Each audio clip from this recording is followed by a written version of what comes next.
Squidward suicide.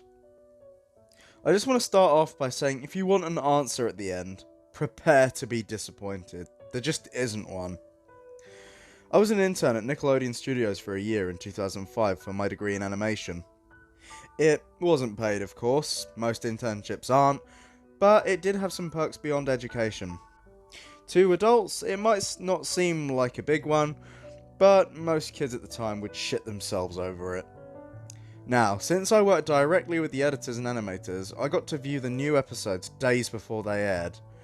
I'll get right to it without giving too many unnecessary details. They had very recently made the SpongeBob movie, and the entire staff was somewhat sapped of creativity, so it took them longer to start up to the season. But the delay lasted longer for more upsetting reasons. There was a problem with the Series 4 premiere that set everyone and everything back for several months. Me and the two other interns were in the editing room along with the lead animators and sound editors for the final cut. We received the copy that was supposed to be Fear of a Krabby Patty and gathered round the screen to watch. Now, given that it isn't final yet, animators often put up a mock title card, sort of an inside joke for us, with phony, often sometimes lewd titles such as How Sex Doesn't Work instead of Rockabye Bivalve. When SpongeBob and Patrick adopt a sea scallop. Nothing particularly funny, but work-related chuckles. So, when we saw the title card, Squidward Suicide, we didn't think it more than a morbid joke. One of the interns did a small throat laugh at it. The happy-go-lucky music plays as is normal. The story began with Squidward practicing his clarinet, hitting a few sour notes like normal. We hear SpongeBob laughing outside as Squidward stops, yelling at him to keep it down as he has a concert that night and needs to practice. SpongeBob says okay and goes to see Sandy with Patrick. The bubble splash screen comes up and we see the ending of Squidward's concert. This is when things began to seem off. While playing, a few frames repeat themselves, but the sound doesn't. At this point, it's synced up with the animation, so yes, that's not common. But when he stops playing, the sound finishes as if the skip never happened. There's a slight murmuring in the crowd before they begin to boo him. Not normal cartoon booing, that's common in the show, but you could very clearly hear malice in it. Squidward's in full frame and looks visibly afraid. The shot goes to the crowd with SpongeBob in centre frame, and he too is booing, very much unlike him. That isn't the oddest thing though. What's odd is everyone had hyper-realistic eyes, very detailed. Clearly not shots of real people's eyes, but something a bit more real than CG. The pupils were red. Some of us looked at each other, obviously confused, but since we weren't the writers, we didn't question its appeal to children yet. The shot goes to Squidward sitting on the edge of his bed, looking very forlorn.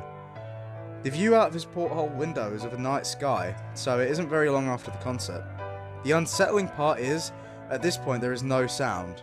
Literally, no sound. Not even the feedback from the speakers in the room. It's as if the speakers were turned off, though their stats showed them working perfectly. He just sat there, blinking, in this silence for about 30 seconds.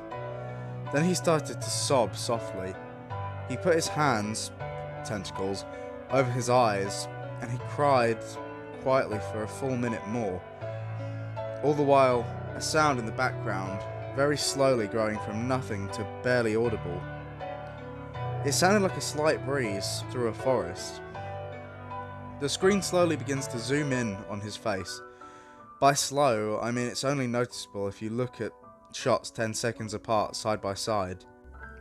His sobbing gets louder, more full of hurt and anger. The screen then twitches a bit as if it twists in on itself. For a split second, then back to normal. The wind through the trees sound gets slowly louder and more severe, as if a storm is brewing somewhere. The eerie part is this sound, and Squidward's sobbing, sounded real. As if the sound wasn't coming from the speakers, but as if the speakers were holes, the sound was coming through from the other side. As good a sound as the studio likes to have, they don't purchase the equipment to be that good to produce the sound of that quality. Below the sound of the wind and the sobbing, very faint, something sounded like laughing. It came at odd intervals and never lasted more than a second, so you had a hard time pinning it. We watched this show twice, so pardon me if things sound too specific, but I've had time to think about them. After 30 seconds of this, the screen blurred and twitched violently, and something flashed over the screen, as if a single frame was replaced. The lead animation editor paused and rewound the frame by frame. What he saw was horrible. It was a still photo of a dead child. He couldn't have been more than 6. The face was mangled and bloodied, one eye dangling over his upturned face. Popped. He was naked down to his underwear, his stomach crudely cut open, and his entrails laying beside him. He was laying on some pavement that was probably a road.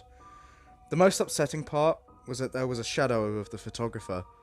There was no crime tape, no evidence tags or markers, and the angle was completely off for a shot designed to be evidence. It would seem the photographer was the person responsible for the child's death.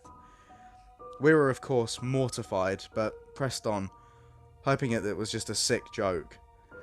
The screen flipped back to Squidward, still sobbing, louder than before, and half body in frame.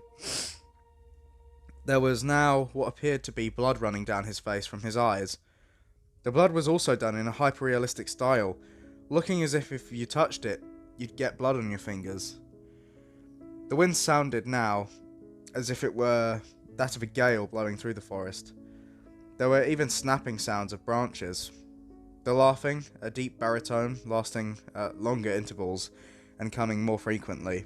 After about 20 seconds, the screen again twisted and showed a single frame photo.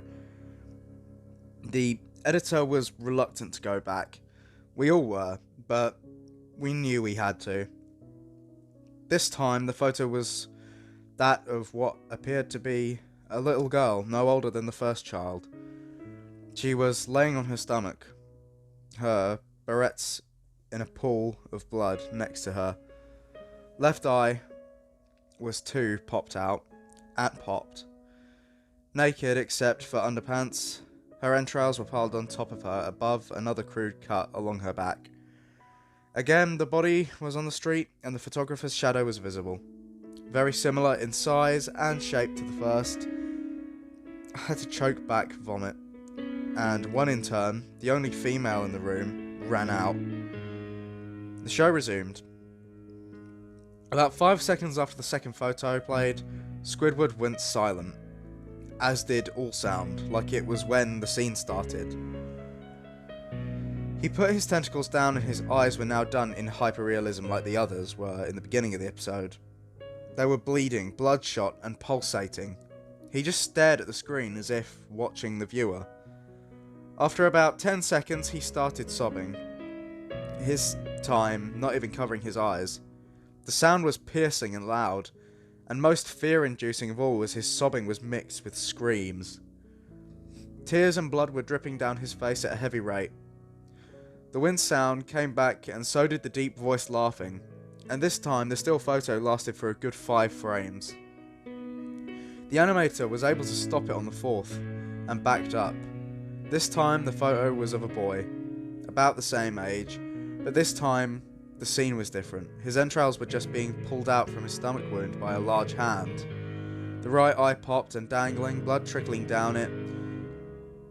The animator proceeded. It was hard to believe, but the next one was different, but we couldn't tell what. He went on to the next, same thing. He went back to the first, played them quicker, and I lost it. I vomited on the floor, the animating and sound editors grasping at the screen. The 5 frames were not as if they were 5 different photos. They were played out as if they were frames from a video.